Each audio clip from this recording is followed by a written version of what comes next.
Hi, this is Dennis Fassett, the cash flow mercenary. One of the basic principles of being a cash flow mercenary is getting paid. And being in the rental business and with this economy is not without its challenges. People are late with their rent. People are having trouble. They are. It's a fact of life. But on the other hand, we're not in the Salvation Army or we're not charitable organizations, so we need to get paid. So we've just spent a couple of days talking about good and bad tenant screening, and I think we've got that squared away pretty well. So so the question is what do? You spent your time screening your tenants, doing it well, and you've got a good tenant in place, and then the tenant suffers some sort of a job loss, a temporary layoff or something like that, and they're late with the rent. What do you do? Well, what I do is a combination of be flexible and have balance. I'm flexible in that I try to work something out with them, but I also have balance in that I take action quickly and I try to maintain, keep my options open, and I preserve my rights in the situation. So let me explain. I've got a couple of tenants right now that in my houses that are on payment programs. What I do is when a tenant's late, I'll give them a call, and in one of the houses, I'll give them a call, find out what the problem is. And immediately, I don't do grace periods on my rent. If the rent is due on the 1st, it's late on the 2nd. And so if the rent is due on the 1st, I'm sending out a 7-day notice, which is the first step in the eviction process on the 2nd. So I don't mess around. I don't do grace periods. I don't wait around.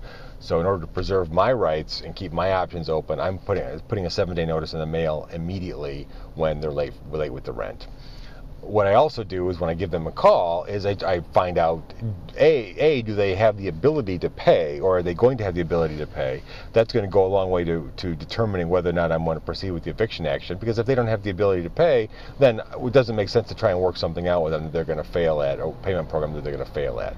So first of all, if I determine that they can still pay, temporary layoff, minor problem. I had one guy in the apartment building have a relative die. He had to go to the West Coast for the week, and that really hurt his cash flow because he's living paycheck to paycheck. Okay, worked out a payment plan with him, that type of thing.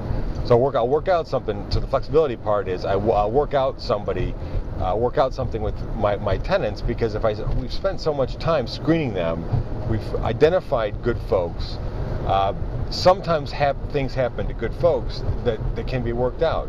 So I like to be flexible with them, because I'll make a mistake once in a while, but 9 times out of 10, I've got a good person that wants to work something out, and it makes sense for me as a cash flow mercenary and as a landlord to work something out with them rather than just pull the trigger and kick them out. Because again, it's very difficult. I've got my vacancies down to just a couple of weeks in most cases in my houses, but still it's a couple of weeks of not making money, and I'd rather make the money than not. And so I suggest that you do the same thing, is have flexibility and balance in dealing with folks that are having some minor issues with paying rent. And again, balance in that you send the 7-day notice out immediately when they're late, with flexibility in that you try to work out a payment program for the folks that are worth keeping. This is Dennis Fassett, the Cash Flow Mercenary. Thanks for tuning in again. I look forward to talking again tomorrow.